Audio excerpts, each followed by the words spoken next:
ನಮಸ್ಕಾರ ಕನ್ನಡಿಗರೇ, ನಮ್ಮ YouTube channel like ಮಾಡಿ, ಕಮೆಂಟ್ ಮಾಡಿ, ಸಬ್ಸ್ಕ್ರೈಬ್ ಮಾಡಿ. ಇವತ್ತಿನ ನಿನಗಾಗಿ ಸಂಚಿಕೆ ಏನಾಯಿತು ನೋಡೋಣ ಬನ್ನಿ. ಕಪಿಲಮ್ಮ ಬಂದು ಕಪಿಲ್ ಹತ್ರ ನೀನು ಅಟ್ಯಾಕ್ ಮಾಡಿದ್ಯೋ ಕಪಿಲ್, ನೀನು ಯಾಕೋ ಅಟ್ಯಾಕ್ ಮಾಡಿದೆ ಕಪಿಲ್ ಅಂತ ನಾಟಕ ಆಡ್ತಿರ್ತಾಳೆ. ಆಗ ಕಪಿಲ್ ಹೇಳ್ತಿರ್ತಾನೆ, ನಾನು ಮಾಡಿಲ್ವೋ ಸಂಜೀವ, ನಾನು ಅಟ್ಯಾಕ್ ಮಾಡಿಲ್ಲ ಅಂತಾನೆ. ಅಟ್ಯಾಕ್ ಮಾಡಿಲ್ವಾ, ಇರು ಮಾಡ್ತೀನಿ ನಿಂಗೆ ಅಂತೇಳಿ ಅಲ್ಲಿದ್ದು ಬೆಲ್ಟ್ನ ತೊಗೋತಾನೆ. ನಿಜ ಹೇಳು, ಅಟ್ಯಾಕ್ ಮಾಡಿದ್ಯಾ ಇಲ್ವಾ ಅಂತ. ನಿಜ ಹೇಳು, ಅಟ್ಯಾಕ್ ಮಾಡಿದ್ಯಾ ಇಲ್ವಾ ಅಂತ ಹೇಳಿ ಬೆಲ್ಟ್ ತೊಗೊಂಬಂದು ಕಪಿಲ್ಗೂ ಕೊಡ್ತಾನೆ.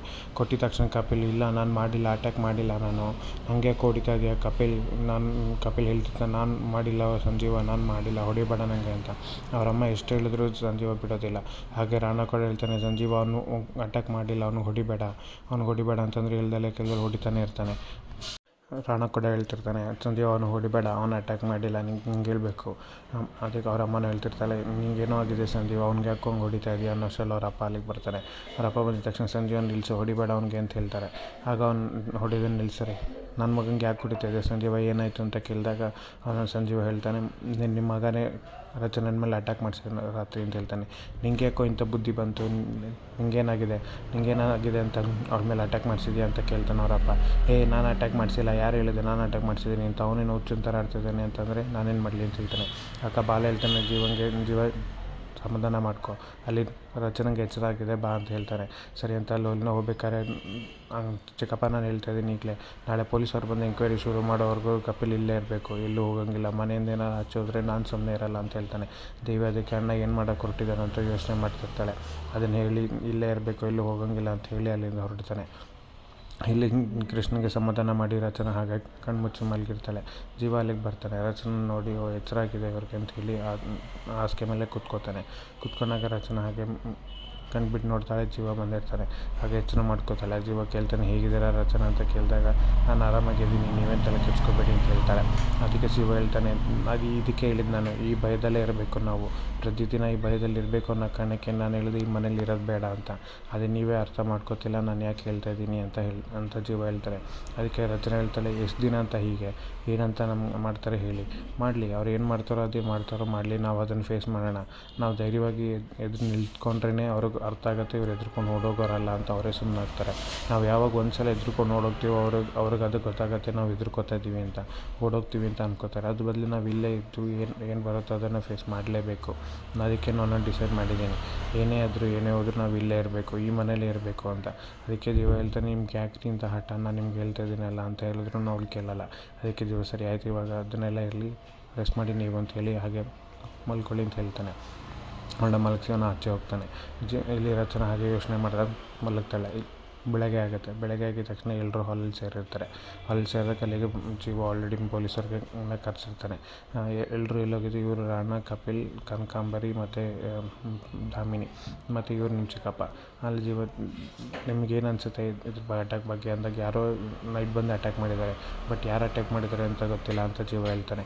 ಅದಕ್ಕೆ ನಿಮ್ಮ ಮನೆಯವರೇ ಅಟ್ಯಾಕ್ ಮಾಡಿದರೆ, ಅಲ್ಲ ನಮಗೊಂದು ಕ್ವಶನ್ ಕೇಳಿ, ಇಷ್ಟು ದೊಡ್ಡ ಮನೆಯಲ್ಲಿ ಮೇನ್ ಎಂಟ್ರೆನ್ಸ್ನ ಯಾಕೆ ಓಪನಲ್ಲಿ ಇಟ್ಟಿದ್ದೀರಿ, ಅದು ಕರೆಕ್ಟ್ ಟೈಮ್ಗೆ ಅಟ್ಯಾಕ್ ಆಗೋ ಸಮಯದಲ್ಲಿ ಕರೆಂಟ್ ಹೋಗಿದೆ, ಏನಕ್ಕೆ ಕರೆಂಟ್ ಹೋಗಿತ್ತು ಅಂದಾಗ ಅವ್ರು ಚಿಕ್ಕಪ್ಪ ಹೇಳ್ತಾನೆ, ಸಾಮಾನ್ಯವಾಗಿ ನಮ್ಮಲ್ಲಿ ಕರೆಂಟ್ ಹೋಗಲ್ಲ, ಆದರೂ ಕರೆಂಟ್ ಹೋಗಿದೆ ಅಂತಂದರೆ ನಂಗೆ ಆಶ್ಚರ್ಯ ಆಗ್ತದೆ ಅಂತ ಹೇಳ್ತಾನೆ. ಇದು ಕರೆಂಟ್ ಹೋಗಿರೋದಲ್ಲ, ಕರೆಂಟ್ ತೆಗೆದಿರೋದು ಅಂತ ಪೊಲೀಸ್ ಹೇಳ್ತಾರೆ. ಸರಿ ಆಯಿತು, ನಾನೊಂದು ಹೇಳ್ತೀನಿ, ಅದನ್ನ ಎಲ್ಲರೂ ಹಾಗೆ ಮಾಡಿ ಅಂತ ಹೇಳ್ತಾನೆ. ಪೊಲೀಸವರು ದಾಮಿನಿ ಮತ್ತು ಕನಕಾಂಬರಿಂಗ್ ಕೇಳ್ತಾರೆ, ನಾವಿಲ್ಲಿ ಇರಲಿಲ್ಲ, ನಾವು ಹೊರಗಡೆ ಹೋಗಿದ್ವಿ, ಇಲ್ಲಿ ಪಕ್ಕದಲ್ಲಿರೋಂಥ ಶ್ರೀನಿವಾಸನ ದೇವಸ್ಥಾನದಲ್ಲಿ ಹರಿಕತೆ ಇತ್ತು, ಹಾಗಾಗಿ ಅಲ್ಲಿಗೆ ಹೋಗಿದ್ವಿ ಅಂತ ಅವರಿಬ್ಬರು ಹೇಳ್ತಾರೆ. ಇಲ್ಲಿ ರಾಣನ ಕಪಿಲ್ನ ಕೇಳಿದಾಗಲೂ ರಾಣಾ ಮತ್ತು ಕಪಿಲ್ ಇಬ್ಬರು ಹೇಳ್ತಾರೆ, ನಾವೊಂದು ಪಾರ್ಟಿ ಇತ್ತು, ಆ ಪಾರ್ಟಿಗೆ ಹೋಗಿದ್ವಿ ಅಂತ ಹೇಳ್ತಾನೆ. ಆ ಪಾರ್ಟಿಗೆ ಹೋಗಿದ್ರ, ಮತ್ತು ಮನೇಲಿಟ್ಟರು ಒಂದೇ ಸಮಯಕ್ಕೆ ಹೆಂಗೆ ಹೊರಗೆ ಹೋಗೋದಕ್ಕೆ ಸಾಧ್ಯ ಅಂತ ಕೇಳ್ತಾನೆ. ಸರಿ ಆಯಿತು, ಇಲ್ಲಿ ನಾನು ಹೇಳೋರು ಎಲ್ಲರೂ ಬಂದು ಈ ಕಡೆ ನಿಂತ್ಕೊಳ್ಳಿ ಅಂತ ಹೇಳ್ತಾನೆ. ಎಲ್ಲರೂ ಬಂದು ಆ ಕಡೆ ನಿಂತ್ಕೋತಾರೆ. ಅದೇ ಜೀವ ಮಾತ್ರ ಈ ಕಡೆ ಇರ್ತಾನೆ. ಜೀವನ ಕೇಳ್ತಾರೆ, ಇಷ್ಟು ಜನ ಮೇಲೆ ನಿಮ್ಗೆ ಯಾರ ಮೇಲೆ ಅನುಮಾನ ಇದೆ ಅಂತ ಕೇಳ್ತಾನೆ. ಅದಕ್ಕೆ ಜೀವ ಹೇಳ್ತಾನೆ, ನಂಗೆ ಇಲ್ಲಿ ಇವ್ರ ಮೇಲೆ ಯಾರ ಮೇಲೂ ಅನುಮಾನ ಇಲ್ಲ, ಯಾಕೆಂದ್ರೆ ಇವರೆಲ್ಲ ನಮ್ಮ ಮನೆಯವರು, ನೀವು ಮನೆಯವ್ರು ಯಾಕೆ ಅಟ್ಯಾಕ್ ಮಾಡ್ತಾರೆ ಅಂತ ಜೀವ ಕೇಳ್ತಾನೆ. ಅದಕ್ಕೆ ಪೊಲೀಸರು ಹೇಳ್ತಾನೆ, ಯಾಕೆ ನೀವು ನ್ಯೂಸ್ ನೋಡಲ್ವಾ, ಪ್ರತಿದಿನ ಪೇಪರಲ್ಲಿ ನ್ಯೂಸಲ್ಲಿ ಬರ್ತಾನೆ ಇರುತ್ತೆ, ಮನೆಯವರೇನೇ ಆಸ್ತಿಗೋಸ್ಕರ ಸಾಯಿಸ್ತಾರೆ ಅನ್ನೋದು, ಸೊ ಇಲ್ಲಿ ಯಾಕೆ ಅದು ಆಗಿರಬಾರ್ದು ಅಂತ ಪೊಲೀಸರು ಹೇಳ್ತಾರೆ. ಇಲ್ಲ ಹಾಗೆಲ್ಲ ನಮ್ಮ ಮನೇಲಿ ಆಗಿರಲ್ಲ, ಆಗೋದಕ್ಕೆ ಚಾನ್ಸ್ ಇಲ್ಲ ಅಂತ ಹೇಳ್ತಾನೆ. ಸರಿ ಆಯಿತು, ಕಪಿಲ್ ರಾಣಾ ಎಲ್ಲೋಗಿದ್ರಿ ಅಂತ ಕೇಳಿದಾಗ, ಒಂದು ಪಾರ್ಟಿ ಇತ್ತು, ಆ ಪಾರ್ಟಿಗೆ ಹೋಗಿದ್ವಿ ಅಂತ ರಾಣಾ ಹೇಳ್ತಾನೆ.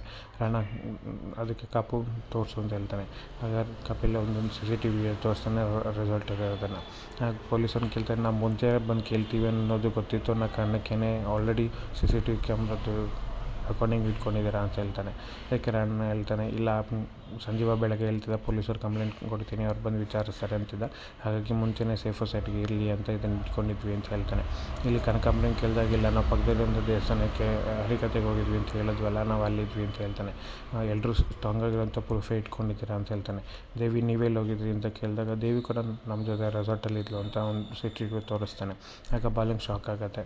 ಬಾಲಂಗ್ ಶಾಕ್ ಆಗಿ ದೇವಿ ಹೆಂಗೆ ಅಲ್ಲಿರೋದಕ್ಕೆ ಸಾಧ್ಯ ಅಂತ ಆಶ್ಚರ್ಯ ಪಡ್ತಾನೆ. ಆಗ ಬಾಲ ಹೇಳೇ ಬಿಡ್ತಾನೆ, ಹಂಗಾರೆ ನಾನು ನೆನ್ನೆ ಕೇಳಿದಾಗ ದೊಡ್ಡ ಮಾತ್ರ ಖಾಲಿ ಆಗಿದೆ ಅದನ್ನು ತರಕ್ಕೆ ಹೋಗ್ತೀನಿ ಅಂತ ಹೇಳಿದ್ರಲ್ಲ, ಇಲ್ಲಿ ನೋಡಿದ್ರೆ ಇವರು ರೆಸಾರ್ಟಲ್ಲಿದ್ವಿ ಅಂತ CCTV ಕ್ಯಾಮ್ರಾದಲ್ಲಿ ನೀವು ಇದ್ದೀರಾ ಅಂತ ಕೇಳ್ತಾನೆ. ದೇವಿ ಇಲ್ಲೇನಾಗ್ತಾಯಿದೆ ಅಂತ ಜೀವ ಕೇಳ್ತಾನೆ. ಅಣ್ಣ ನಾನು ಹಿಂಗೆಲ್ಲನೂ ಆಮೇಲೆ ಎಕ್ಸ್ಪ್ಲೇನ್ ಮಾಡ್ತೀನಿ, ಈಗೇನು ಕೇಳಬೇಡ ಅಂತ ದೇವಿ ಹೇಳ್ತಾಳೆ. ಯಾಕೆ ಸರಿ ಆಯಿತು. ಪೊಲೀಸರು ಹೇಳ್ತಾರೆ, ಜೀವ ನೀವೇನು ತಲೆ ಕೆಡಿಸ್ಕೊಬೇಡಿ, ಯಾರು ಮಾಡಿದ್ದಾರೆ ಏನು ಎತ್ತ ಅಟ್ಯಾಕ್ ಮಾಡಿರೋದನ್ನು ನಾನು ಕಂಡು ಹಿಡಿತೀನಿ, ಯಾರನ್ನೇ ಆದರೂ ಬಿಡೋದಿಲ್ಲ ಅಂತ ಪೊಲೀಸರು ಹೇಳ್ತಾರೆ. ರಾಣಂಗೆ ಯಾಕೋ ಸ್ವಲ್ಪ ಭಯ ಶುರುವಾಗುತ್ತೆ. ಅಲ್ಲಿಂದ ಎಲ್ಲರೂ ಅವ್ರವ್ರ ಜಾಗಕ್ಕೆ ಹೊರಟೋಗ್ತಾರೆ. ಇಲ್ಲಿ ಎಲ್ಲರೂ ಹೋದ್ಮೇಲೆ ಬಾಲ ಹೇಳ್ತಾನೆ, ಎಲ್ಲರೂ ಸೈಲೆಂಟಾಗಿ ಹೊರಟೋದ್ರು ಅಂತಂದರೆ ಇಷ್ಟು ಜನದಲ್ಲಿ ಯಾರೋ ಒಬ್ಬರು ಅಟ್ಯಾಕ್ ಮಾಡಿರೋದಂತೂ ಸತ್ಯ. ಸೊ ಅಟ್ಯಾಕ್ ಮಾಡಿರೋದು ಯಾರು ಅನ್ನೋದು ಅವ್ರಿಗೆ ಗೊತ್ತಿರೋದಕ್ಕೇ ಅವರೆಲ್ಲ ಸೈಲೆಂಟಾಗಿ ಏನೋ ಮಾತಾಡ್ದಲ್ಲೇ ಹೊರಟೋದ್ರು ಅಂತ ಹೇಳ್ತಾನೆ. ಅದೇ ಜೀವ ಏನೇನೋ ಜಡ್ಜ್ ಮಾಡೋದಲ್ಲೇ ಇರೋಂಥ ಪರಿಸ್ಥಿತಿಯಲ್ಲಿ ಇರ್ತಾನೆ. ಅಷ್ಟರಲ್ಲಿ ಇಲ್ಲಿ ಕೃಷ್ಣ ನಿಧಿಗೆ ಫೋನ್ ಮಾಡಿ, ನಿಧಿ ಇಲ್ಲಿ ನಂಗೆ ಭಯ ಆಗ್ತಾಯಿದೆ, ಯಾಕೆ ಅಳ್ತಿದೆ ಕೃಷ್ಣ ಅಂತ ಕೇಳಿದಾಗ ಕೃಷ್ಣ ಹೇಳ್ತಾಳೆ, ನೀವು ನಿಧಿ ಇಲ್ಲ, ಯಾಕೆಂದರೆ ರಾತ್ರಿ ಅಪ್ಪ ಅಮ್ಮನ ಮೇಲೆ ಏನೋ ಅಟ್ಯಾಕ್ ಆಯ್ತಂತೆ, ಹಾಗಾಗಿ ನಂಗೆ ಭಯ ಆಗ್ತಾಯಿದೆ, ನಂಗೆ ಅದಕ್ಕೆ ಅಳ್ತಿದ್ದೀನಿ ಅಂತ ಹೇಳಿ, ಸರಿ ನಾನು ಈಗಲೇ ಬರ್ತೀನಿ, ನೀವು ತಲೆ ಕೆಡಿಸ್ಕೊಬೇಡ ಅಂತೇಳಿ ನಿಧಿ ಫೋನ್ ಇಡ್ತಾಳೆ. ಇಲ್ಲಿ ಜೀವ ಹೇಳಿದ್ದನ್ನು ಪೊಲೀಸರು ಹೇಳಿದ್ದನ್ನು ರಾಣ ಮತ್ತು ಕಪಲ್ ಇಬ್ಬರು ಯೋಚನೆ ಮಾಡ್ತಿರ್ತಾರೆ. ಇದು ಹೇಗೆ ಸಾಧ್ಯ, ಅವನು ಅಷ್ಟೆಲ್ಲ ನೀನು ಹೊಡೆದ್ನಲ್ಲ, ಆ ಅಟ್ಯಾಕ್ನ ನೀನು ಮಾಡಿಸಿದ್ಯಾ ಕಪ್ಪು ಅಂತ ರಾಣ ಕೇಳ್ತಾನೆ. ಇದೇನಣ್ಣ ಹೀಗೆ ಹೇಳ್ತಿದ್ದೆ, ನಮ್ಮ ಪ್ಲ್ಯಾನ್ ಇದ್ದಿದ್ದೆ ಅದು, ಆದರೆ ನಮ್ಮ ಪ್ಲ್ಯಾನ್ನೆಲ್ಲ ಕ್ಯಾನ್ಸಲ್ ಮಾಡಿ ನಾವು ಪಾರ್ಟಿಗೆ ಹೋದ್ವಲ್ಲ, ನಾವು ಇದನ್ನು ಮಾಡಿಸಿಲ್ಲಲ್ಲ ಅಂತ ಹೇಳ್ತಾನೆ. ಅಲ್ಲ ಕಪಿಲ್, ನಿನಗೆ ರಚನೆ ಮೇಲೆ ಆಲ್ರೆಡಿ ಸಿಟ್ಟಿದೆ, ಅದಕ್ಕೆ ಆ ಸಿಟ್ಟಲ್ಲಿ ಏನಾದರೂ ನೀನು ಅಟ್ಯಾಕ್ ಮಾಡಿದ್ಯಾ ಅಂತ ಕೇಳ್ತಾನೆ. ಅದಕ್ಕೆ ಕಪಿಲ್ ಹೇಳ್ತಾನೆ, ಇಲ್ಲ ಅಣ್ಣ ನಾನು ಮಾಡಿಲ್ಲ, ನೀನು ಮಾಡಿಲ್ಲ ಅಂತಂದರೆ ಬೇರೆ ಯಾರು ಅಟ್ಯಾಕ್ ಮಾಡೋದಕ್ಕೆ ಸಾಧ್ಯ, ಇಲ್ಲಿ ಯಾರೋ ಬೇರೆ ಬಂದಿದ್ದಾರೆ ಅಂತಂದರೆ ನನಗೇನೋ ತುಂಬ ಡೌಟ್ ಆಗ್ತಾಯಿದೆ ಅಂತ ರಾಣ ಹೇಳ್ತಾನೆ. ನಮ್ಮನ್ನು ನೀಟಾಗಿ ಅಬ್ಸರ್ವ್ ಮಾಡ್ತಿದ್ದಾರೆ, ನಮ್ಮ ಮೂಮೆಂಟ್ ಪ್ರತಿಯೊಂದು ಇಂಚಿಂಚೂ ಅರ್ಥ ಮಾಡಿಕೊಂಡು ಇದನ್ನೆಲ್ಲ ಮಾಡ್ತಿದ್ದಾರೆ ಅಂತ ಅನ್ಸೋದೆ ಕಪ್ಪ, ಅದು ಯಾರು ಅನ್ನೋದನ್ನು ನಾವು ಕಂಡುಹಿಡಿಬೇಕು ಅಂತ ರಾಣ ಹೇಳ್ತಾನೆ. ಅಣ್ಣ ಅದು ಹೆಂಗನ ಸಾಧ್ಯ, ನಮ್ಮ ಮೂಮೆಂಟ್ನ ಕಂಡುಹಿಡಿದು ಮಾಡೋರು ಹೆಂಗಿರ್ತಾರೆ, ಯಾರು ಇರ್ತಾರೆ ಅಂತ ಅವನು ಯೋಚನೆ ಮಾಡ್ತಿರ್ತಾನೆ. ಇಲ್ಲಿ ಕಪಿಲ್ ಮತ್ತು ರಾಣ ಇಬ್ಬರು ಹಿಂದಿನ ದಿನ ರೆಸಾರ್ಟಲ್ಲಿ ಇರೋದು ಶುರು ಆಗುತ್ತೆ.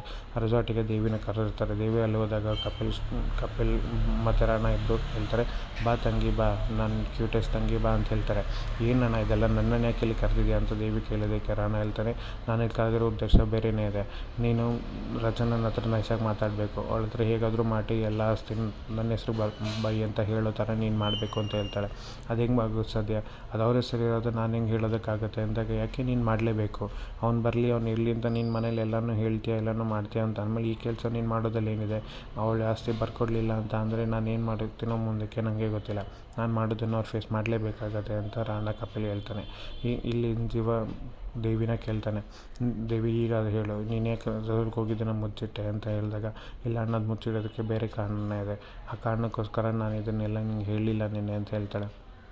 ನನಗೆ ಈ ಮನೇಲಿ ನಂಬೋಕ್ಕಾಗೋದು ಅಂತಂದರೆ ನಿನ್ನೊಬ್ಬಳೇ, ಏನೇ ವಿಷಯ ಆದರೂ ನೀನು ನೇರವಾಗಿ ಹೇಳ್ತೀಯ ಅನ್ನೋ ಕಾರಣಕ್ಕೆ ನಾನು ನಿನ್ನನ್ನು ಕೇಳ್ತಾಯಿದ್ದೀನಿ, ಆದರೂ ನೀನು ನೆನ್ನೆ ಯಾಕೆ ಸುಳ್ಳು ಹೇಳಿದೆ, ಅಂಥದ್ದು ಏನಿದೆ ವಿಷಯ ಅಂತ ಹೇಳಿದಾಗ, ಇಲ್ಲ ಅಣ್ಣ ನಾನು ನೆನ್ನೆ ರೆಸಾರ್ಟ್ಗೆ ಹೋದಾಗ ಅವನು ಮಾತಾಡಿದ ವಿಷಯನ ಮಾತಾಡಬೇಕಿತ್ತು, ಹಾಗಾಗಿ ನಿನ್ನ ಹತ್ರ ಮಾತಾಡೋಗಿದ್ದು ನನ್ನ ತಪ್ಪಾಯಿತು ಅಂತ ದೇವಿ ಹೇಳ್ತಾಳೆ.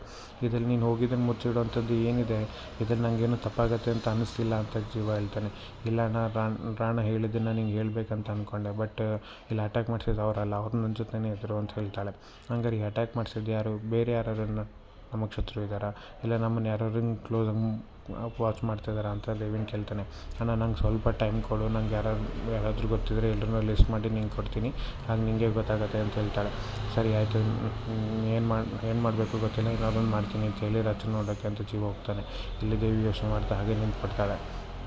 ಈ ರಚನೆ ನೋಡೋಕ್ಕೆ ಅಂತ ಜೀವ ರೂಮಿಗೆ ಬಂದಾಗ ರಚನೆ ಇನ್ನೂ ಮಲಗಿರ್ತಾಳೆ. ಇವ್ರು ಟ್ಯಾಬ್ಲೆಟ್ ತೊಗೊಂಡು ಮಲಗಿದ್ದಾರೆ ಅಂತ ಅನಿಸುತ್ತೆ, ಇನ್ನೂ ಅವ್ರಿಗೆ ಎಚ್ಚರ ಆಗಿಲ್ಲ. ಈ ಮನೆಗೆ ಬಂದಾಗಿಂದ ಇವ್ರು ಸರಿಯಾಗಿ ನಿದ್ದೆನೇ ಮಾಡಿಲ್ಲ.